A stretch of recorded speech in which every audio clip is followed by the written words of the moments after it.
حضور نے فرمایا آؤ میں تمہیں پچھلے زمانے کے ایک ایماندار نوخیز ولی اللہ کی بات سناؤں۔ پچھلے زمانے حضور نے فرمایا پچھلے زمانے میں ایک بادشاہ جادو کے زور پہ حکومت کرتا تھا۔ جب وہ ایک جادوگر اس نے رکھا ہوا تھا تو جادوگر اس کو جادو بتاتا، وہ جادو کے زور پر حکومت کرتا۔ جادوگر بوڑھا ہو گیا تو کہنے لگا بادشاہ کوئی نوجوان میرے پاس بھیج دے، اب میں بوڑھا ہو گیا ہوں، میرا پتہ کوئی نہیں کب مر جاؤں۔ ایک نوجوان کی ڈیوٹی لگائی، بڑا زیرک سمجھدار، اپنے رعایا میں سے چن کے جو ذہین فطرت مزاج بچہ تھا وہ اس نے لگایا۔ اللہ کے محبوب علیہ الصلوۃ والسلام فرماتے ہیں بچہ جادو سیکھنے لگا، وقت گزرنے لگا۔ بچہ جب جادو سیکھنے جاتا تو رستے میں ایک راہب بھی تھا جو انجیل جانتا تھا، وہ اللہ اللہ سکھاتا، لوگوں کو حضرت عیسیٰ علیہ السلام کی تعلیمات سے آگاہ کرتا۔ اس نے دیکھا کہ یہاں بھی لوگ اکٹھے ہیں تو وہ بچہ اس راہب کے پاس بھی اٹھنے بیٹھنے لگا۔ اب جب اس کے ساتھ اس کی گفتگو بڑھنے لگی تو اس کو باتوں میں لذت آنے لگی۔ اس نے راہب نے پوچھا کہ تو کون ہے اور کس طرح سے آیا ہے، کیا تیرا معاملہ ہے؟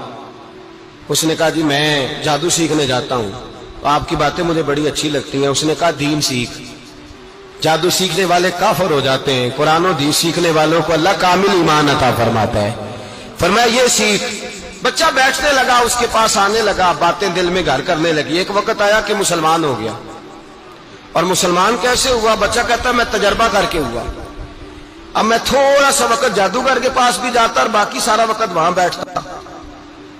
میں ایک دن جا رہا تھا تو رستے میں اژدہا تھا، بہت بڑا سانپ تھا، رستہ روک کے کھڑا تھا۔ یہ حضور نے بیان کی حدیث، نبی پاک صلی اللہ علیہ وسلم فرماتے ہیں بچہ کہتا ہے کہ رستے کے اندر سانپ ہے، رستے بند ہے، لوگ چھتوں درختوں پہ چڑھے، ہراش ہے۔ کہتے چھوٹا سا روڑا میں نے اٹھایا تو میں نے کہا اللہ اگر جادوگر سچا ہے تو اسے مار دے۔ چھوٹا سا روڑا میں نے پھینکا، اژدہا کوئی نہ مرا۔ پھر چھوٹا روڑا اٹھایا، میں نے کہا اللہ اگر وہ عالم سچا ہے تو اسے مار دے۔ اب جب میں نے روڑا مارا تو اژدہا مر گیا۔ میرے اندر سے گواہی آئی نہیں دین کی باتیں سچی ہیں، نہیں قرآن کی باتیں اسلام سمجھانے کے لیے عرض کر رہا ہوں، اگرچہ اس دور میں انجیل تھی، اللہ رسول کی باتیں اچھی ہیں۔ کہتے میں مسلمان ہو گیا، اب میں نے راہب کے پاس ہی رہنا شروع کر دیا، جادوگر کے پاس چھوڑ دیا۔ اس بچے نے آنا، بادشاہ پوچھتا کہاں زیادہ وقت گزارتے ہو تو بات گول کر دیتا۔ وقت تیزی سے بڑھنے لگا، اللہ نے اس نوجوان میں طاقت پیدا کر دی۔